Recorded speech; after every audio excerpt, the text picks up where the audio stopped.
What's up, you guys? In today's video, we're going to talk about how to be a part of the team that gets cases won. If you want to get in the mind of your client, you need to understand that their job is to win cases. And as a process server, if you're not thinking about what your client wants, you're probably dropping the ball sometimes.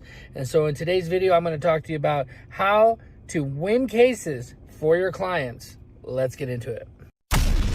You're listening to Process Server Daily, the show where hustle meets strategy in the high-stakes world of process serving.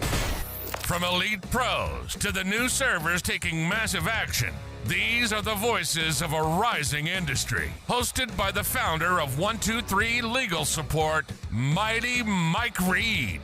This is your backstage pass to building a profitable process serving empire. Let's get into it.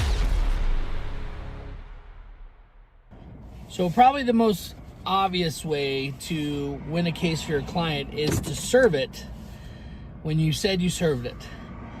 This sounds crazy, but it's true. How many of you that are servers right now, comment below, go knock on a door, serve it, and then walk back to your car and write down the time and the date and all that kind of stuff? I don't know about you, but I'm not great with time. 1 minute, was it 1 minute ago that I talked to them? Was it 2 minutes ago that I talked to them? Was it 5 minutes ago that I talked to them? If you have to testify in court to what you did and what time you did it and the day you did it, you're not going to be able to say, oh, my bad, it's 2 minutes later. Because they're going to say, they're going to show this has actually happened. Not to me, but I've heard of it happening multiple times, actually, where they say, where they show, you know, we're in a technology world now. Either they showed it on their phone or they have a Ring camera or something, and it shows the exact date and time. Nobody's going to argue with Ring about whether their times are correct, okay? So when you serve it and you go back to your car and you put down that you served it at 2 o'clock because you're like, oh, it's close enough, but then Ring says that you were there at 1:55, that's invalid service. Did they receive the documents? Maybe, but that's not what's in question. What's in question is your affidavit false? And if your affidavit says that you served it at 2 o'clock, but the camera clearly shows you walking away from the house at 1:58, at 1:55, at 1:58, counsel, the opposing counsel against your client, can argue that your proof should be thrown out. It's a simple matter of if it's true or not true. Can you say that it's not true? Yes, you can say it's not true because the time proves, the camera proves that you were not there at 2 o'clock. You were gone. You had walked away from the door at 2 o'clock. So that's one example. Be precise. If you're not sure if the person has blue or green eyes, don't say blue or green eyes. Leave it off. If you walk up and you think the place is vacant, but you have no proof of it being vacant, like you just kind of got a feeling, you know, there's no car in the driveway, there's weeds growing through the concrete in the driveway, but you're trying to look through the shades and the shades are all shut. There's no trash can out.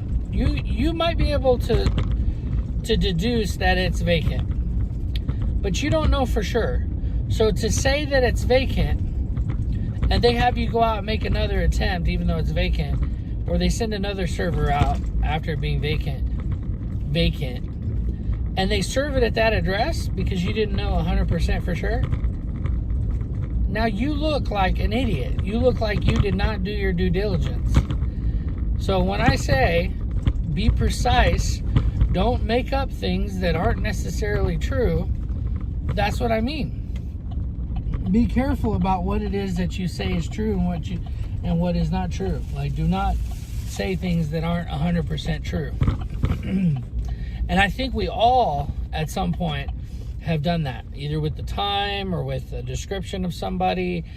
This is another reason why if I say they're 5'4", you know, I'm saying approximately 5'4". I'm saying approximately 210 pounds, approximately. I mean, one time I said that somebody was, I think I said they were 6 foot, and the wife was like, you served his brother, because he's only 5'10". You must have served his brother. But the guy showed me his ID. He was really cool. He accepted the serve and stuff, so I knew for sure it was the right guy. But the wife wasn't going to give him those 2 inches. She just wasn't going to do it. She was like, nope, that must have been his brother. His brother's 6 foot. I mean, you can't make this stuff up. So don't say they're a certain height unless you're pretty sure, right? You can say approximately, and that's what I told her. I said, well, it's approximate. It's not like guaranteed, you know? So that is my 2 cents on that. There's a couple other things that can help your client win the case, all right? All right, so another big one that you want to shoot for is using technology.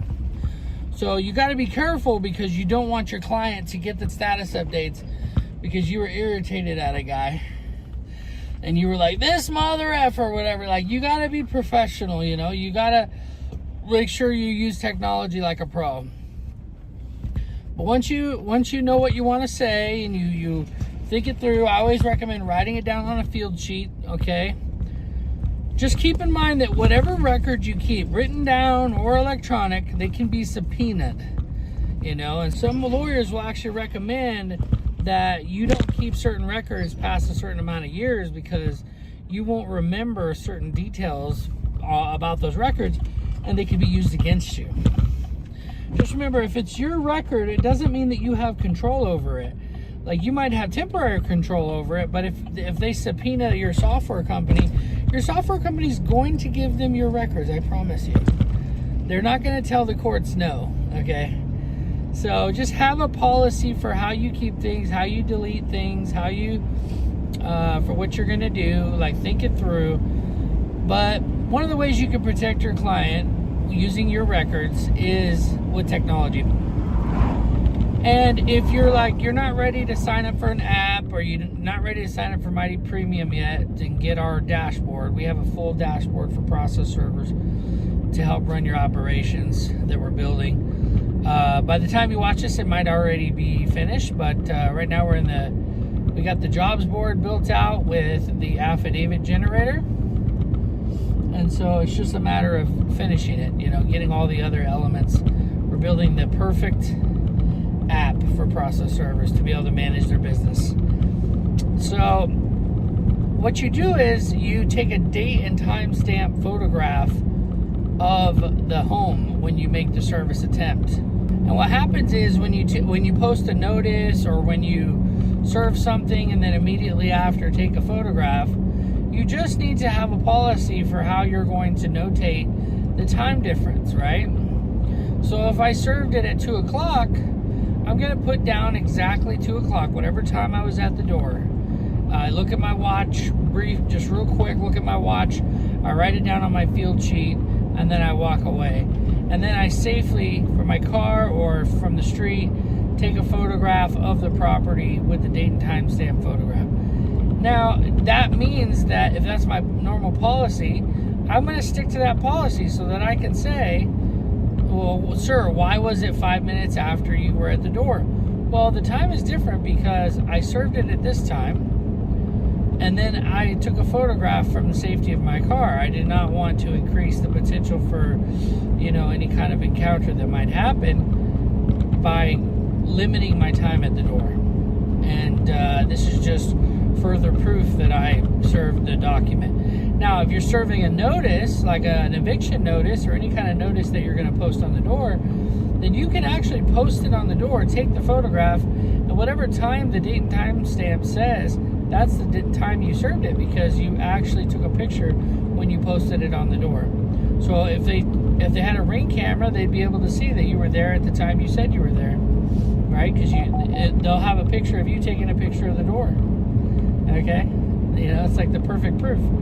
So that's one of the biggest ones. In an eviction case, notices are the most contested contested type of service. They say, they got an eviction case against them, and then the lawyer, if they hire a lawyer to defend them, which doesn't happen very often, but if it does happen, that's the very first thing that gets contested is the notice. And so by taking that date and time stamp photograph, by understanding the different entities that you might be serving, for example, in California, you don't just serve the named occupants, Jane and John Doe, you're also serving all other occupants, which is like a different level of service. I think it's like 415.46 in California. You're serving all occupants, no matter if they're named or not named. Even squatters are going to be evicted when the sheriff comes, right? So sometimes that means that you have to make diligence, meaning you go back again and again and again 3 times at different times of the day on different days. And so you can show the judge that you tried to find the named occupants. And then he lets you post it and mail a copy. And that's a level of subservice. And then you can't wait just 5 days. Now you got to wait 15 days. So it changes things, right?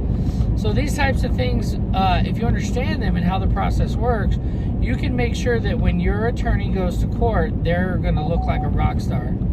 You're going to be a professional. They're a professional. And it works out well. Understanding your laws as well, the laws around process serving, the Civil Code of Procedure especially, is important because many lawyers don't know the actual Civil Code of Procedure and how things should be civilly served. They just don't know. They'll ask me. They'll say, well, Mike, can we get it served before the hearing date? Is there enough days? Like, they have enough things going on in their life. They don't want to have to worry about how many days before a hearing a response needs to be filed by. As a matter of fact, with eviction cases, I became known as the guy to use because I kept a calendar called my default calendar. And basically, if I personally served something, they only had 5 days to file an answer to respond to the plaintiff on their eviction case. And so I had a calendar, and on that 6th day in the morning, first thing when the court opens, I would say, please make sure I have a default paperwork filled out and signed by the attorney or the plaintiff so that I can go file default when it's time. And so I'd make sure that I had that ready to go. And then my calendar would tell me, hey, this morning you have 3 defaults to file. And so I would go down there and try to file the default. If they filed an answer, I couldn't file default. I would just find out the hearing date for the customer, and I would still charge them for that filing, of course, because I went down to the court for it. But I would give them I would get a copy of the answer for the customer. So they're either paying me to file default or they're paying me to get the copy of the answer, because they don't really hold the defendant on an eviction to the same standard they do the plaintiff. Like, they just file an answer and they assume that they're going to serve the plaintiff by mail, and most of the time the plaintiff doesn't get their answer. So I'll get a copy of the answer, or I'll file the default. And if they haven't filed an answer yet, then their time's up. I'll go ahead and file the default, and the case is won, meaning that attorney, wherever they live, probably hours away sometimes, they don't have to come to court. They won for their client. They won because of me. Right? That doesn't happen by accident. You have to know what you're doing, and you have to have things that you do that make it easier for your client. So one of my clients was, here's another example, how you can win cases for your client. So I had one situation where my client was the mother in a situation, the attorney for the mom, or the wife, and she was trying to catch her ex-husband's drug dealing activities so that she could get full custody. So they hired me to fly a drone over the property and on the hush-hush file, because I was trying to get to serve the guy, but I couldn't serve him. I got a lot of diligence, but I couldn't get to him. And so one day I went there and I realized, like, I can't even see the house. Like, is there even a house back in this wooded property? So I said, I could always fly a drone back there. And they're like, okay. And I didn't have a drone at the time, so I said, will you buy a drone? I'll waive the fee for that service. because it was a little bit of a shady service anyway, so they weren't sure, but they wanted me to do it. So I was like, well, you don't pay me for the service, just I'll send you a bill for the drone. And so I bought this $2,000 drone. It was sweet. It was when drones had first became big, and it was kind of big, bulky drone, but I was able to drive it over the property and see the tables and guns and this little shack where I think they did hydroponics or something. They did some kind of thing in there. And I was able to submit that footage to the court. And then the court dismissed it because it was, it broke two-party video laws in California. And so they were like, well, we can't use it, but they do use it because they got to see it. So because the judge saw the automatic weapons out on the table in the open, saw the pot fields, she was like, well, that's not admissible, but we're going to strike that from the record, but I'm going to set this for a hearing date, to review. I want you guys to go to mediation again. And so my client ended up winning because the defendant in this case, or respondent in this case, the husband, he ended up not going to court because he thought he was going to get busted for the video footage. After he saw it, he ended up not coming back for mediation. So, don't get too caught up emotionally in these cases, because it sounds terrible, but when I think about it, because my kids, and I've fought for my kids before too, but it's your job to help your client win cases. That's all there is to it. It's your job to serve the paper. It's your job to get the paper to serve and provide a professional service. Now, whatever you think that entails, do it, Whatever you think that entails, go for it. As long as it's legal and lawful, and you think that, and you have proof that your client is asking you to do these things. You can't, if it's at all a little bit shaky or shady, you want to have email proof that your client requested you to do XYZ, and you said, are you sure? Because I'm not sure that's legal, and you might still be held liable in that case, so just be careful. But other ways that you can help your client win is get them a proof of service fast. It drives me crazy that people will go around and serving this, serving that papers, and they feel all good about themselves because they're getting it served right away, but then they'll take a week or 2 weeks to get the proof of service back. It's simply a lack of organization. That's what it is. It's like when I would go serve papers, I know you're busy, you're out there serving, but when you get home, if you get home at a decent hour, do the proofs that you did that night so they're done. Send them off. If you're using technology, it makes it a lot easier. The Serve Manager, Process Server, Toolbox, Rocket Serve, all these other ones. Mighty Dashboard allows you to do all the same stuff, and you get it for free as a Mighty Premium member. So I don't know why anybody would use a different software, but if you want to, then use it. If a tool helps you be more automated and more organized, then do it. That's what I say. So, and we're still building our tool out. So, but if you have questions, reach out to me. Me and my team are meeting every Tuesday, 1 o'clock Eastern Standard Time, and I'm regularly going live on YouTube, teaching about marketing, teaching about automation, and how to build a process serving business. So go ahead and like the video, subscribe so you don't miss anything, especially when I go live. I have giveaways every month.